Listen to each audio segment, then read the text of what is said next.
What's up, YouTube? This is Harvey1997 here, coming at you today with a discussion about the current meta of the Yu-Gi-Oh! TCG and what is the best deck of this format.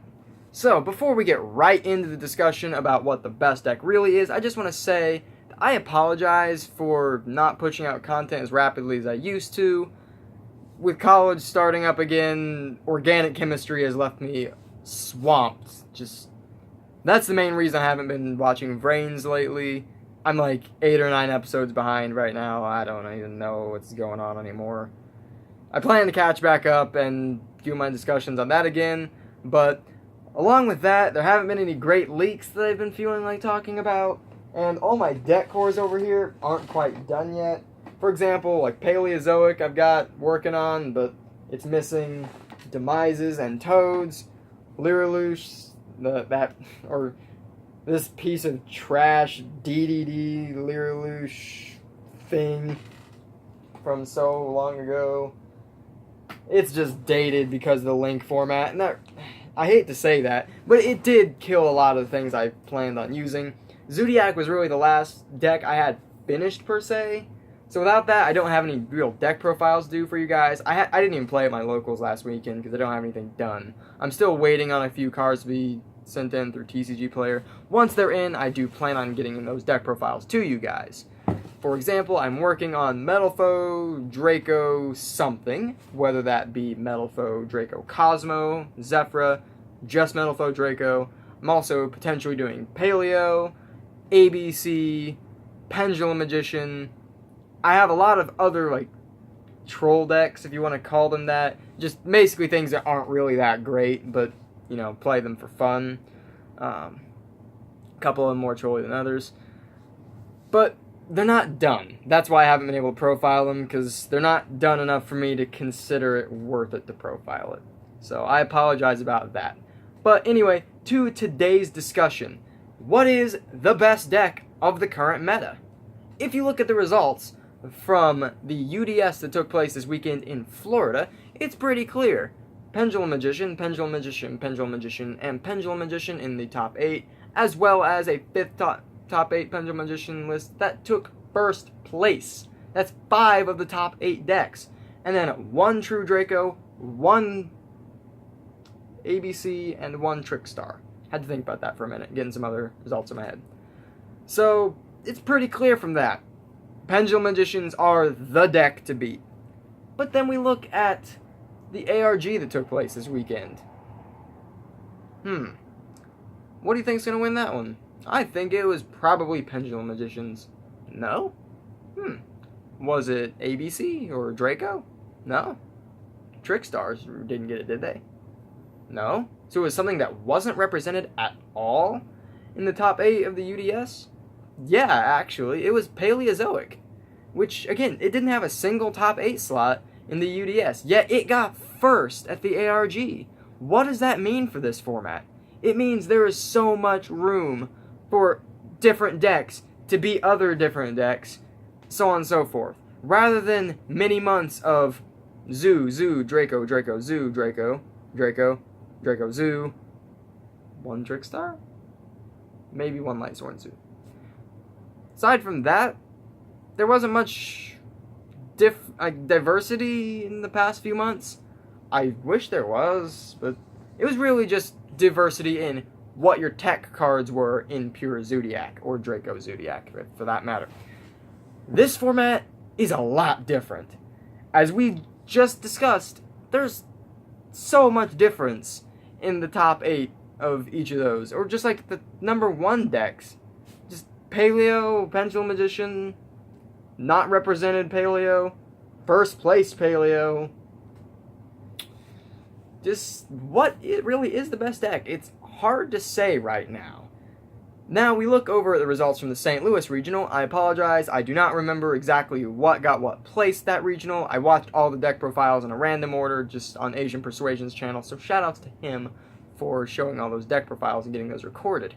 But on that note, I saw deck profiles for Draco Invoked, Cosmo, Spellbook Paleo. It's hard to say what the best deck is.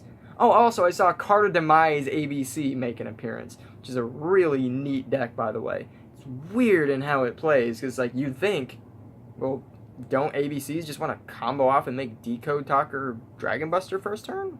No. No, rather it's summon a piece, equip it with something from the deck, and then Demise, set all the back row, discard your extra pieces in your hand at the end of the turn, so you can make a Dragon Buster the next turn. Not a bad concept, and really, I think it would work. But that right there is kind of it's a perfect example of what this format currently holds for us.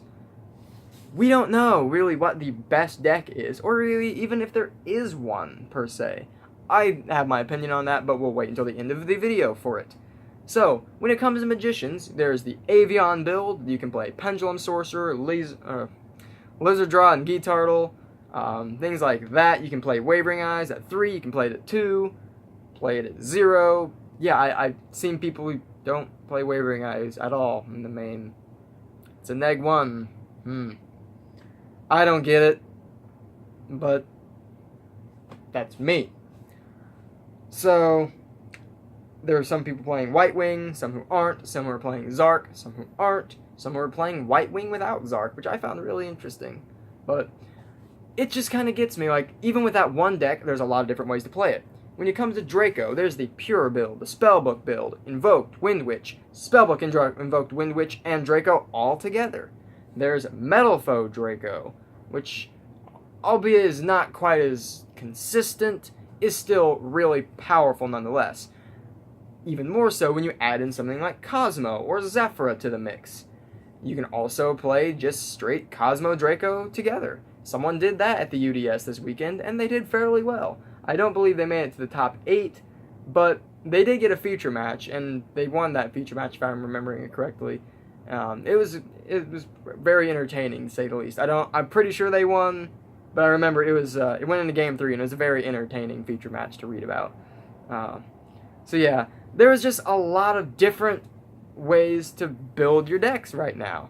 Now, if we go back a few months ago, you can play whatever you wanted back in February. You can play Infernoid, Lightsworn, Paleo, Pure Zoo, or whatever. But no matter what you're playing, make sure that you got 3 copies of Rapier, 3 copies of Tenki, 3 copies of Barrage, 3 copies of Terratop, 1 Takatomborg, and in your extra deck you have to have Invoker, Borbo, Tiger Border, Brabble, and a Trident, and an Emerald. Otherwise you're probably not going to get very far. That was unfortunate, to say the least. But it is what it is. Most people are actually probably playing like double Trident or double Broadbolt to use the engine twice, but that's beside the point. So, then we go to the next format after that, and it pretty much became, you don't need 3 rats, you just need 2. And add a Black Sheep and a Fusion Substitute, and maybe even a second Fusion Substitute, so you can recycle your Black Sheep and do it again, and maybe a second Emerald. And by the way, this isn't necessary for playing Pure Zoo, this is for playing whatever, like any deck. Oh, and don't forget your Battle Baboons if you're playing Diagram, because you can get Invoker even quicker that way. It was nuts. Basically just rat. But we're in a different form of Yu-Gi-Oh! Right now, a different format. And we don't have anything like that that's like staple-esque where everything has to play it.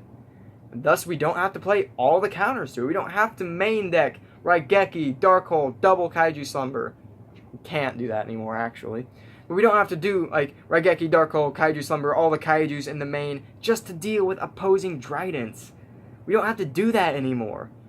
We can play anything, and as long as it's built for the current format, and as long as you're a good enough player to know how to combat the current format, it should be able to do fine.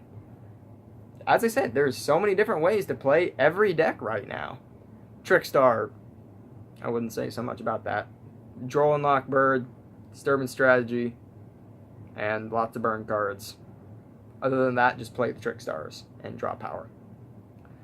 That deck's fairly standard. There are interesting ways to play it. For example, you can throw Wind Witches in there, which I think is very creative. Also, I've seen some people splash the Spellbook engine in. I don't really like that one so much because it takes up your normal summon, but even with chain summoning, it's a little... But yeah, the bottom line is there are lots of different ways to play every deck. But what is really the best deck of the format? I think it's Pendulum Magician.